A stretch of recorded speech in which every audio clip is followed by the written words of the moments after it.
Vitek. With the GoPro Hero 11's new light trail modes, I wanted to see if I could shoot long exposure time-lapse videos in the daytime. Because fast, sharp, stuttery time-lapses with short exposure times just aren't as cinematic as longer exposed clips. So I bought myself a little affordable filter kit, which I have linked down below. For this video, I've tested 3 long exposure shooting modes. We are talking about the night lapse mode, star trail mode, as well as vehicle lights. So here is the kit I bought. It is a K&F Concept neutral density polarizer kit with an ND8, 16, 32 and 64 strength. This translates to 3, 4, 5 or 6 stops in brightness difference depending on which filter you use.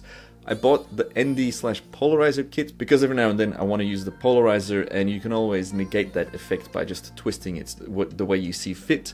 I've made videos about polarizers in the past as well. You can check those out if you need more context. Now, you mount these on your GoPro by taking off the standard lens protector, which can be a bit tricky. You pretty much have to pull that front bit a little bit or put your nails in between and then twist it counterclockwise, and then make sure you orient the filter you want to put on properly and then twist it on and it'll click, and then you know it is mounted properly. Now, the first thing I've noticed using these filters, maybe that's because they're a bit more affordable than higher end ones like from Polar Pro, for example, it makes the image a little bit more soft than what I'm used to. So watch out with that, do some testing if you are doing a high-end production. But then if you're doing a high-end production, why are you shooting it on GoPros, I guess? So I ventured out into the city and I shot a bunch of different setups around Liverpool Street area here in London.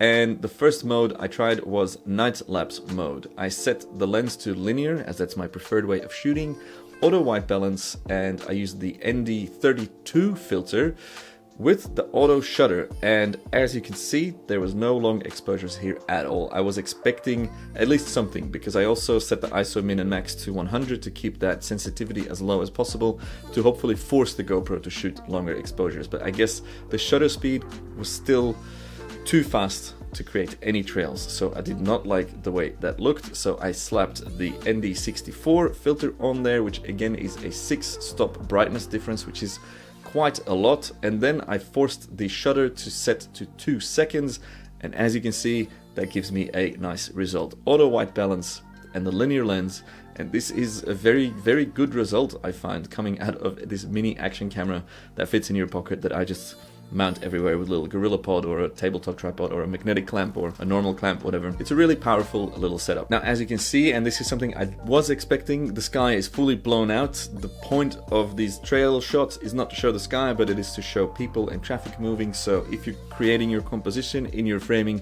make sure you don't have too much of the sky in there. Lead the viewer's eyes to the traffic and your streets, your light trails, etc., because that's the whole point of shooting these long exposure modes. I then tested out the star trail mode with long trails enabled, and I noticed that you could only have this very cold white balance, which makes sense if you're shooting the night sky, and also you can only shoot on the wide lens. So those two things immediately I did not love. It's way overexposed. Star trail mode is definitely not useful for daytime long trail shooting, even with this intense filter on there. Do not recommend shooting that. I also tested star trail mode with the short light trails.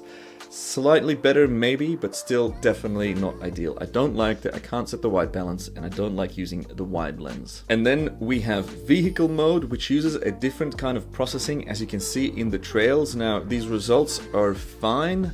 I'm happy that I can set my own white balance. However, it only uses the wide lens, which I don't like. The processing is slightly different from night lapse mode, as I'm sure, or I hope you can tell from looking at the footage. There's this little bit of a fade in and a fade out in the trails themselves in the footage.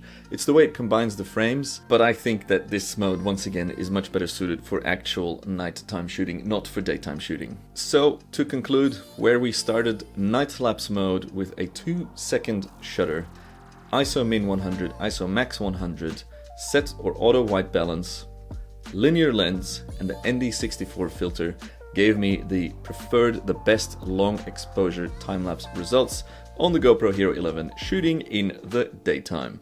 Do Do you have any other questions about the Hero 11? I'm enjoying making videos about it because it's such a little powerhouse. It's very accessible for everyone. I think the price point is great, and yeah, I'm just a big fan of this latest version of the GoPro.